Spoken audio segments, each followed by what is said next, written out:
Okay. Here is a question. We have a capacitor and a resistor, and there is a switch. So at the instant you close the switch, how the current will change in the ammeter.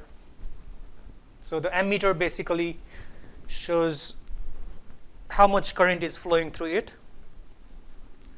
So how will the current change through the ammeter? Now we don't have a battery in this circuit. That means the capacitor is originally charged. It has charged in the beginning, but when you connect it to the circuit, it will be discharged. Okay, the charge will flow from positive side of the capacitor to the negative side of the capacitor. So there is a discharge. This is the discharging capacitor. So the difference is we have two types of capacitors, two types of RC circuit. So one it is without a battery and one with a battery.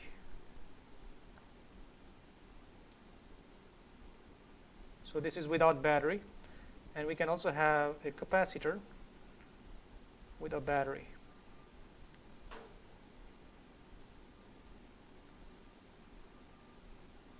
Okay. So usually when you are charging a capacitor, you need a battery. So this is the charging case. And when you are discharging it, you don't need battery. You remove the battery. Okay. So this is discharging. So in charging, you accumulate the charge on capacitor. So positive sides will be positive, and the negative sides of the battery will be negative. So this side would be positive, and this side would be negative when you close the switch. Okay, so you need to close the switch. And when you are discharging it, so when you close the switch, these charge will go from positive side to negative side. So flow of charge means now you have some current. Okay.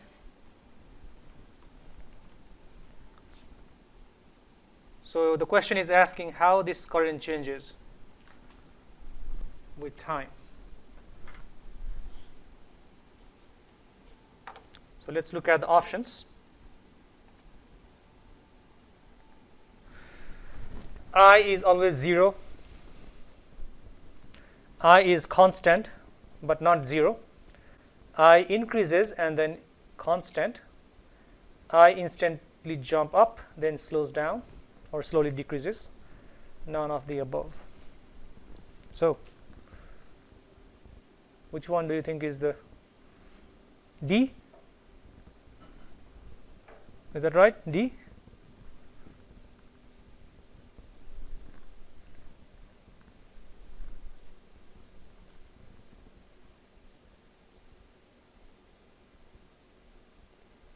So D is the right answer. D is the right answer. Now, do not be confused with the charge and the current. Okay, so last time we talked about charge. So in case of charging, the way charge accumulates is like this. Okay, so this is charge versus time. In the beginning, charge flows rapidly, and then it becomes constant. So this is how it charges. For the discharging, this is how it discharges.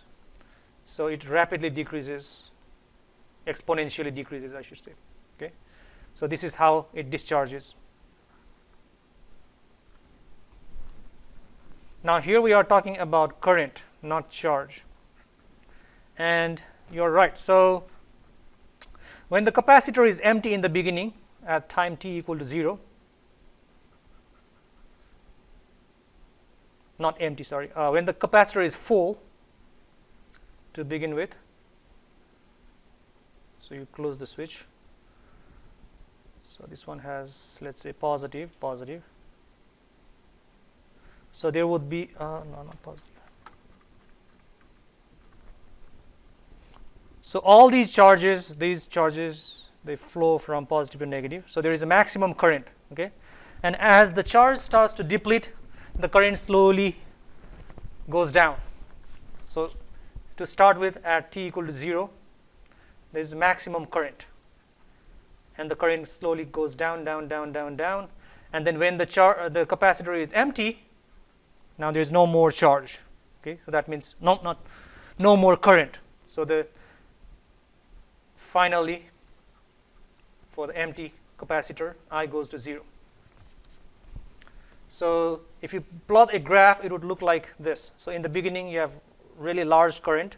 It goes down, down, down, down, down, and then finally 0. Okay. So that's what you have on option D. It instantly jumps. Large amount of current flows in the circuit, and then slowly decreases and then goes to 0. How about, let me ask you this one also. How about in the case when you charge the current, you charge the capacitor? What happens to the current? So you have a battery like this. So what happens? How the current changes with time in this case? To begin with, at t equal to 0, as soon as you close the switch, because there is no charge in this capacitor, maximum amount of charge will flow from battery to the capacitor. That means as soon as you close the switch, you will see maximum current, because nothing is stopping the current from flowing. But as the charge starts to accumulate, so you will have some charge here, some charge here. Now this current will be opposed by the charge accumulated on the capacitor. So this charge tends to push the current in the opposite direction. So the current slows down. Now there will be less current. I decreases. And as the more and more charge accumulates, there will be less and less current. So more Q accumulates on capacitor.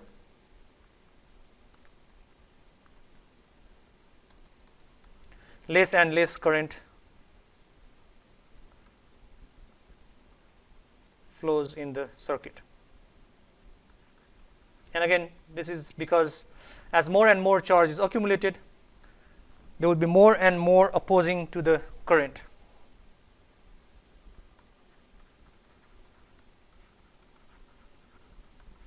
Okay? And eventually when it's full, when this capacitor is completely full, there would be no current. Okay? When C is full, a capacitor is full, I would be 0, because the capacitor cannot now hold any more charge, so it will just stop the current. Okay, so that's that one. Now let's look at one more question here. So we have a light bulb connected to a battery. So which statement is true about the electric field inside the light bulb?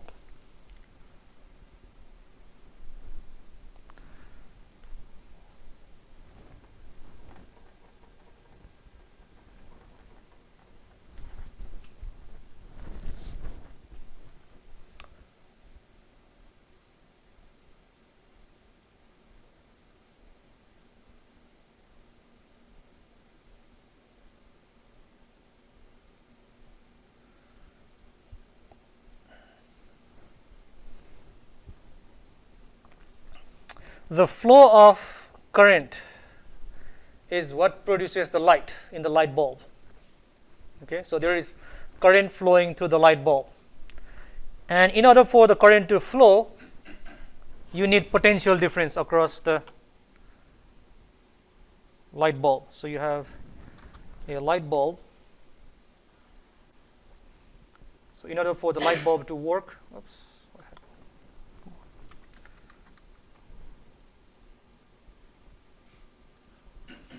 There need to be current flowing through that, okay? Current flowing through that. So one thing people often have this misconception, okay? I want to clarify this. Some people think that when you send current through the light bulb consumes some current, and whatever current you get on this side would be less than that current. That's not true, okay? So whatever current you send through this, same thing will come out from here. There's no consumption of electric current. It's the energy that is consumed by the light bulb, not current. Current is always same. Okay? So in order for this current to exist, we need to have potential difference across this. Okay? We need to have this delta V.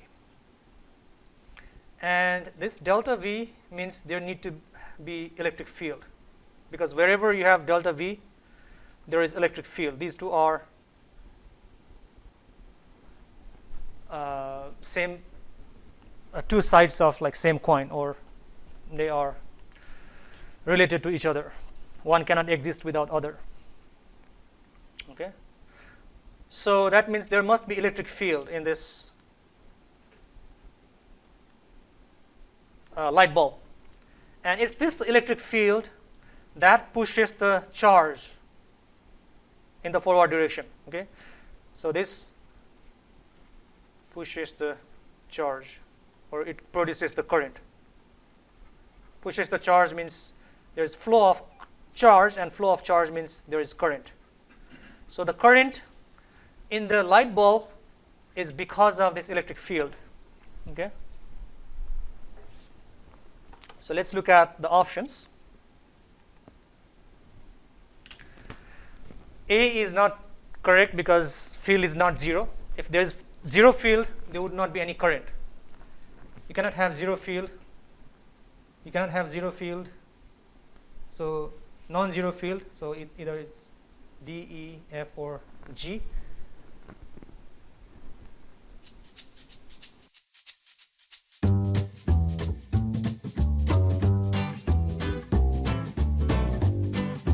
So now we will start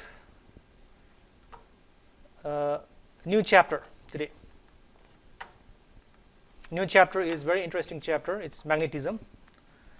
We talked about electric field. Now we will talk about magnetic field. Okay. So this is chapter 24. So magnetic field. And last time we talked about electric field. Just to give you a brief review what electric field is. So when you have a charge, whether it's a positive or negative, there is field around it. Okay, and within that field, another charge can feel some force. Okay, so force felt by this test charge is the electric field. For positive charge, electric field is pointing outward like that.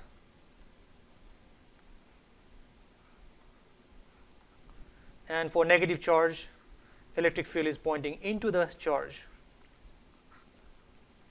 That's what we saw last time. Now we will talk about magnetic field. So when you have a charge, whether it's positive or negative, and if the charge is moving, then in addition to electric field, this will also have a magnetic field. So magnetic field comes from the fact that the charge is moving. Whenever charge is moving, it will also have magnetic field. That's the origin of magnetic field. If the charge is not moving, then you only have electric field. This is for any charge, whether it's moving or not, you have electric field. And if it is not moving, you only have electric field but not magnetic field. But if it is moving, you have both. Okay. So we now know what produces magnetic field. Magnetic field is produced by moving charge. Now, magnetic field is denoted by letter B, not M. It's denoted by B, and it's a vector quantity, just like electric field. It is vector quantity, so we need to draw this arrow. Okay, and again, it is because of this moving charge, moving at some speed or some velocity v. So we want to find magnetic field at some point, just like we have electric field at all these different points. So we can find electric field at all these different points by using this formula. F is QE, sorry, E is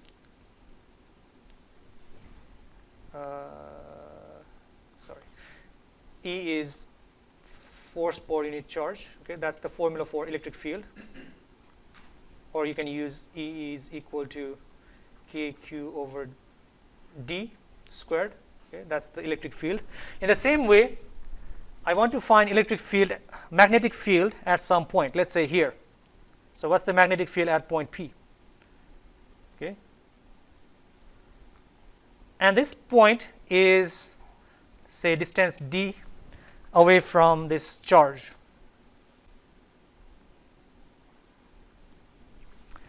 And it is moving along this direction.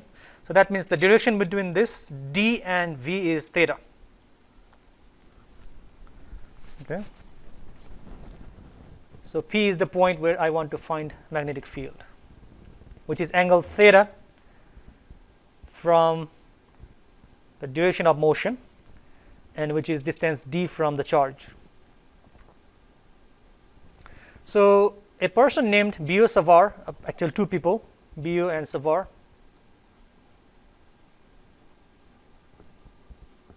they found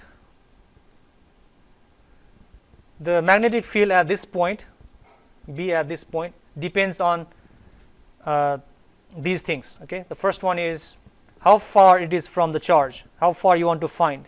Okay, so B depends on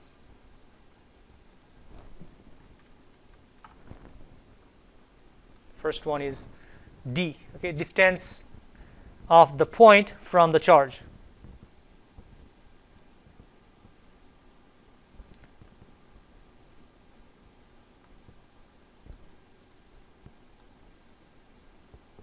Let's call that D. Sometimes people also use R for that. So you can use either D or R. Second one, it depends on how much charge we have. Okay, it depends on magnitude of charge.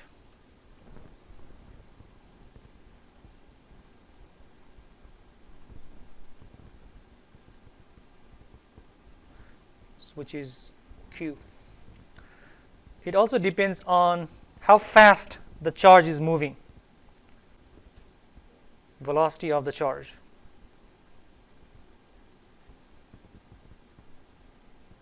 So that's V. And it also depends on this angle. Okay, what's the angle between this distance and the direction of the motion? This is the direction of motion. It depends on sine theta. Okay, sine of angle between the two. Now if we combine all these, we can write the magnetic field B as it depends on Q. More the charge, bigger is the magnetic field, larger is the magnetic field. Faster the charge is moving, stronger the magnetic field or bigger the magnetic field. Okay, it also depends on sine theta. And the magnetic field is inversely proportional to square of distance. The farther you go, weaker the magnetic field. Okay, just like the electric field, if you guys remember, electric field, you see electric field is inversely proportional to the square of distance. Okay. If you double the distance, the field would be reduced by 1/4.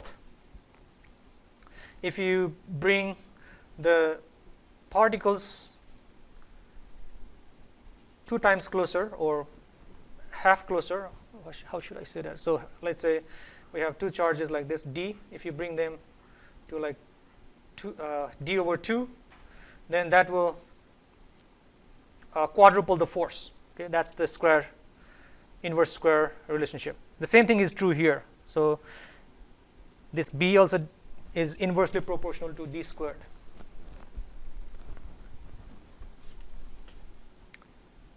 Okay, so that's the relationship Biot-Savart got, and now we can write this in equation form by getting rid of that proportional sign. So to get rid of that proportional sign, we need a constant, and that constant is mu over 4 pi. Okay, so getting rid of that, you need to put a constant here, and that constant is mu naught over 4 pi q, and q is this magnitude. We don't need to worry about the sign, v sine theta over d squared. Okay.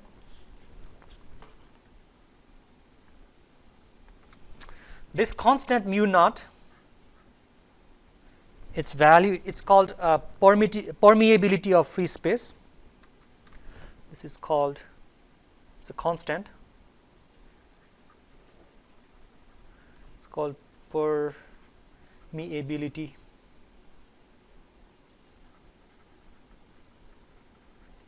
of free space, and its value is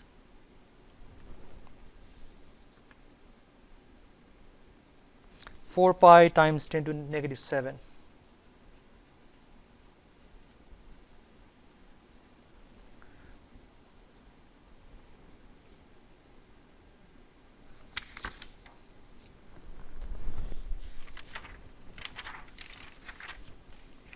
Tesla meter per amperes. Okay, unit is Tesla. The unit of magnetic field is Tesla.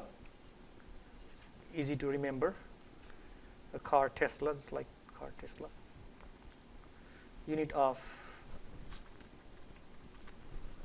B is Tesla, denoted by capital T. So this mu naught is Tesla meter per amperes.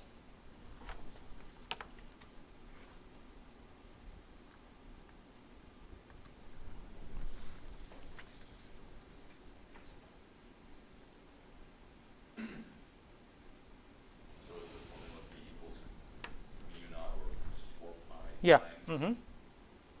So that's the formula. Yes. So this is the formula to find magnetic field of a moving charge. Okay. So let's look at a problem to see how to use this formula. We have worksheet problem that has to do with this. Let's go to worksheet problem. Where is my worksheet? So on worksheet 10, we have this number 3.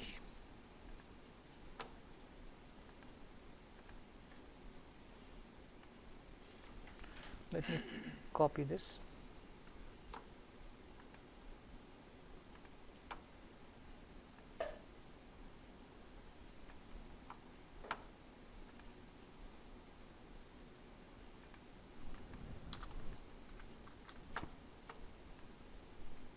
Okay.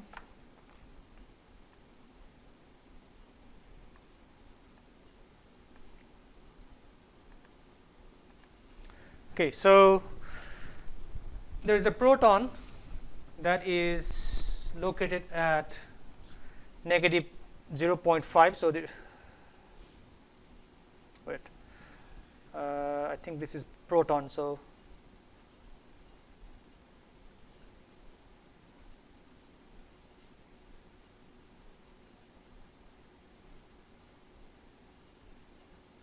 Okay, so we need to switch the charge. Okay, so this is proton positive, and this is electron negative. I think I need to change that. So proton is located at negative 0.05 meters. So this is negative 0. Okay, I don't need to write that. And then electron is located at 0.07 meters. That's electron. This one is moving at 5 times 10 to 6 meters per second. So this is moving at 5 times 10 to 6 meter per second. And this one is moving at 1.7 times 10 to 7 meters per second. And we want to find the magnetic field generated by these two charges at this point. Okay, so we want to find B at that point. So we can find magnetic field at this point due to each of these charges, and then we can vectorically add the magnetic fields, because magnetic field is a vector. So we need to add the vectors to find the total magnetic field. Okay, so for the positive charge, magnetic field is given by mu naught 4 pi q v sine theta over d squared. Okay, so mu naught is 4 pi times 10 to negative 7 Tesla meter per amperes. Okay, that's the value of mu naught. We have 4 pi on the bottom.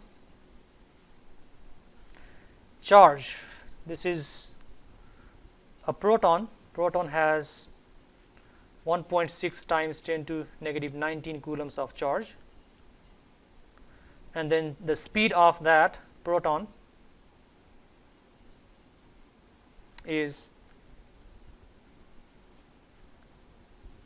5 times 10 to 6 meters per second. Sine angle between d and the speed.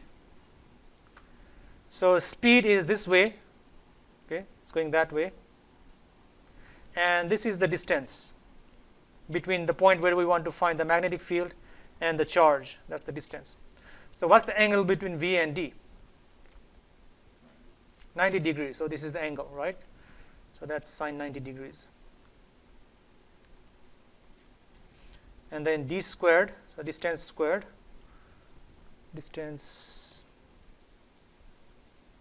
is 0.05 meters squared. Okay, so let's see what we get if we do the calculation. So let's do the calculation.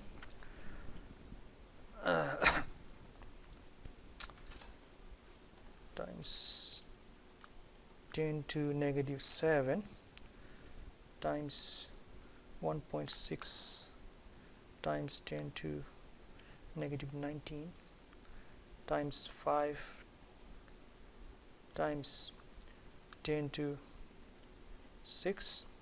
Sine 90 degrees is 1, so we don't need to worry about that. That divided by 0.05 squared. Okay. So that gives me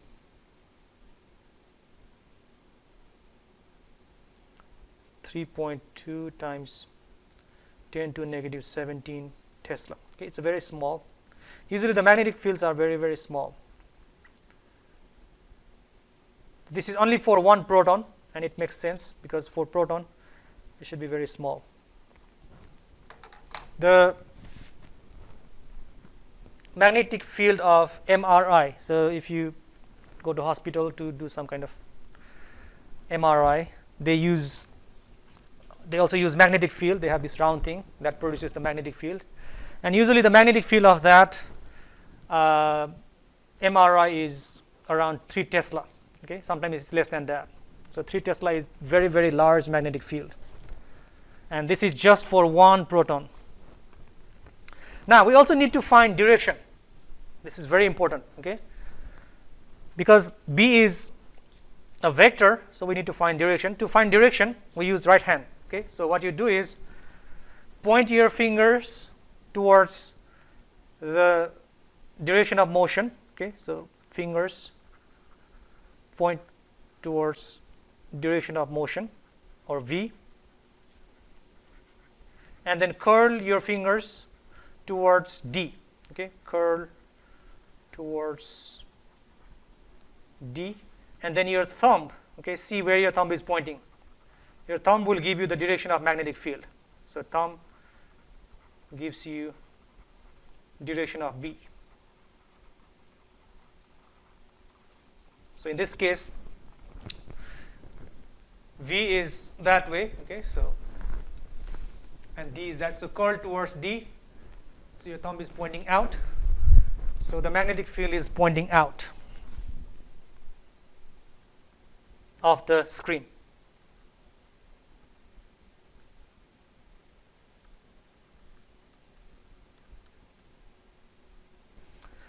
Now let's do the same thing for negative charge. So for negative charge, B is given by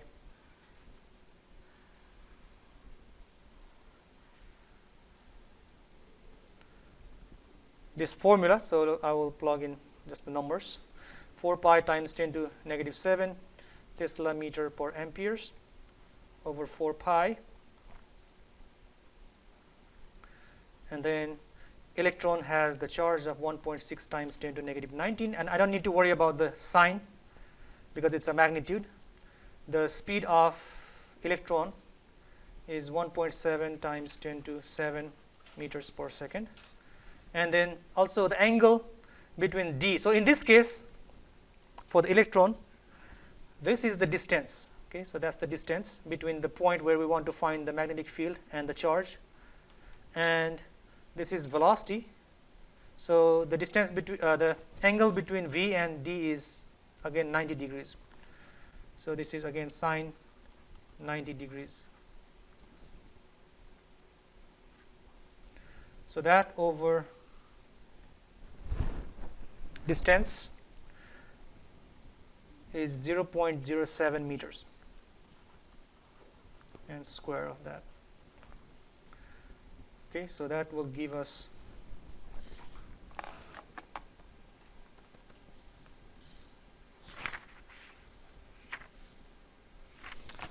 let's see, I don't have answer for that. What's that? 5.6 times 10 to negative 17 Tesla. Okay, and use the right hand rule, right hand, to find the direction. So point your fingers towards V, so point down, and then curl towards D. I cannot curl like that. I need to use this side to curl. So I need to rotate my hand like that. So pointing fingers towards V and then curl towards D. Okay, curl towards D. My thumb is pointing into the screen. So that means this is pointing into the screen. Now we can assume in is negative and out is positive. Usually we do that. Okay, so that means total magnetic field, B total, is, we consider out to be positive and in to be negative. So 3.2 times 10 to negative 17 Tesla, and this out, this in is negative 5.6 times 10 to negative 17, and then do the calculation. That will give us 3.2 minus 5.6, negative 2.4 times 10 to 17 Tesla, and that negative sign implies our total is into the screen. Okay, you can also write this as B. Now you can write the vector. B total or B net is 2.4 times 10 to negative 17 Tesla into the screen. So you don't need to write into the screen and negative. You either write negative or you write this direction, and then you don't write the sign. Okay, just like this.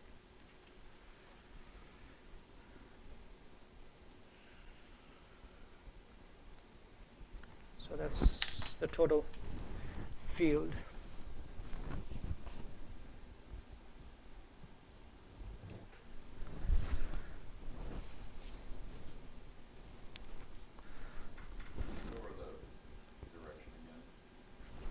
So direction,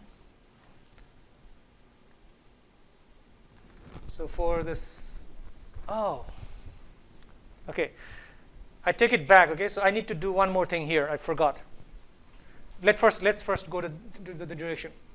So point your fingers towards the speed or velocity down, and then curl towards D. Okay. Which one are you doing? This one. Okay. Like that. So we cannot curl on the backward, okay, back of your hand. I cannot do that. I need to do from this side to curl. So down is the speed or velocity, and then my D is that way, so curl towards D. Thumb is pointing into the screen. But okay, I need to make a small correction here because I didn't thought about the charge here. Okay, so let me write it down so that you can remember. This right hand, okay, here, this is for positive charge or proton.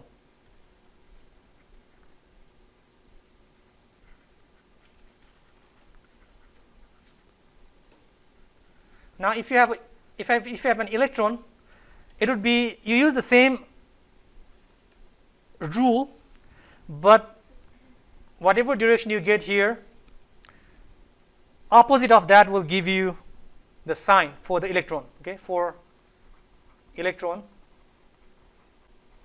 or a negative charge. So direction would be opposite of what you get from right hand.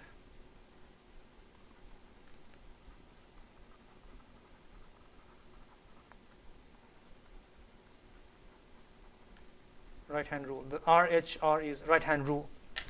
Okay, that means for our electron we use right hand, but we need to flip the direction.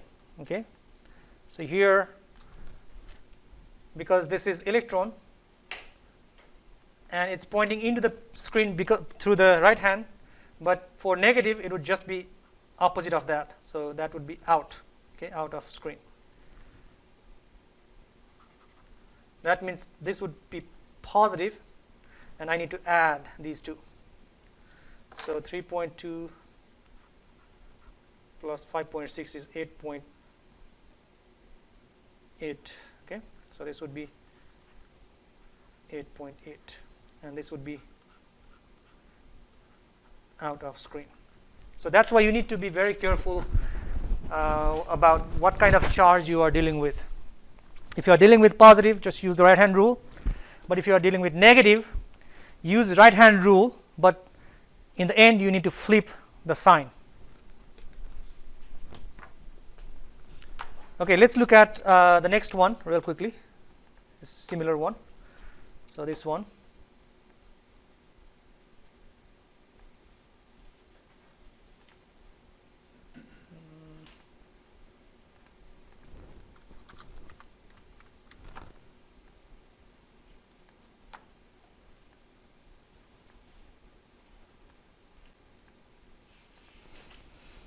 Okay, so we have again two charges, charge 1 and charge 2, and they are moving at different speeds.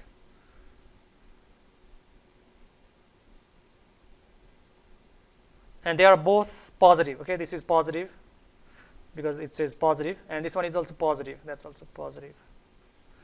And we want to find the total magnetic field at this point, origin. So for charge 1,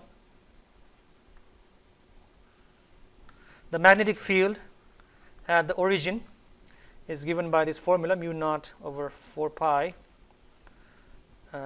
q v sine theta over d squared. Okay, so mu naught is 4 pi times 10 to the negative 7 Tesla meter per ampere over 4 pi. So for Q1 or charge 1, its magnitude is that 3 times 10 to negative 6 coulombs. Its speed is that 7 times 10 to 6 meters per second. Sine, we want to find the angles. This theta means angle between this V and this D. Okay, so distance is that, V is that, and angle between them is 90 degrees. So sine 90 degrees. And the distance is, it is 0.12 meters squared. Okay, so I want you guys to do the calculation. I will write for the next one. So for charge 2, B is mu naught 4 pi, or let me just write the value here. So 4 pi times 10 to negative 7. Okay, you can cancel 4 pi and 4 pi. For the second charge, Q is that 3 times 10 to negative 6 coulomb.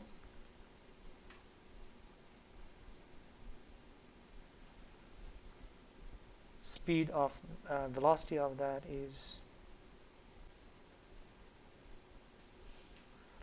that, so 3.5 times 10 to 6 meters per second, and the angle is also 90 degrees here between V and D, so sine 90 degrees, and the distance of the charge from the point where we want to find magnetic field is 0.22.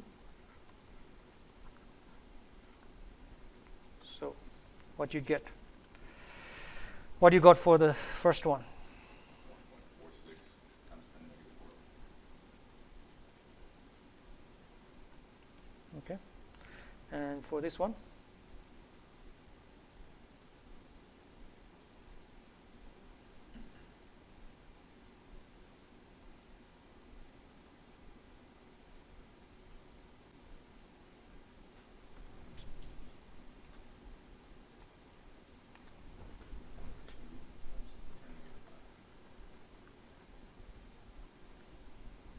So we have bigger value here than before, because now we have not just one proton, but we have lots of charge. Okay, so that's the charge. For that charge, we have that magnetic field. Now let's also determine the direction. What's the direction for this charge 1? So point your fingers down and then curl towards D.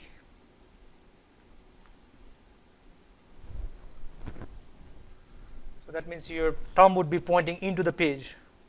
So this is into the page or into the screen. Now this one, point your fingers up and curl towards D. Same thing. So your thumb is pointing into the page or into the screen.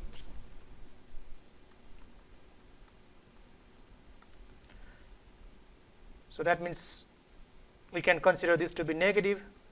Into means negative. So the B net or B total would be negative and negative, add, so that will give me 3.66. No, I cannot do that because the power is different. Can you guys add and see what you get?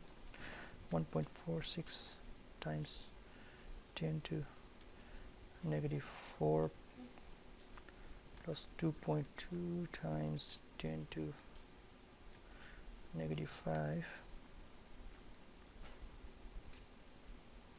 1, 2, 3, 4. What did you get? 1.68 times 10 to negative 4.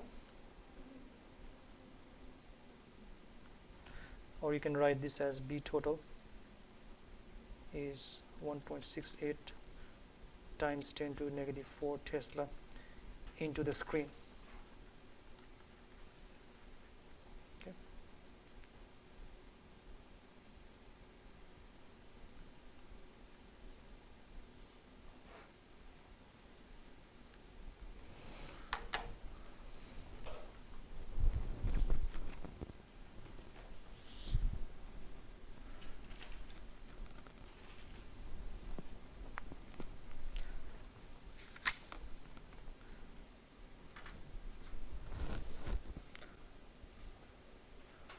Okay, so I think that's all for today. If you have any question,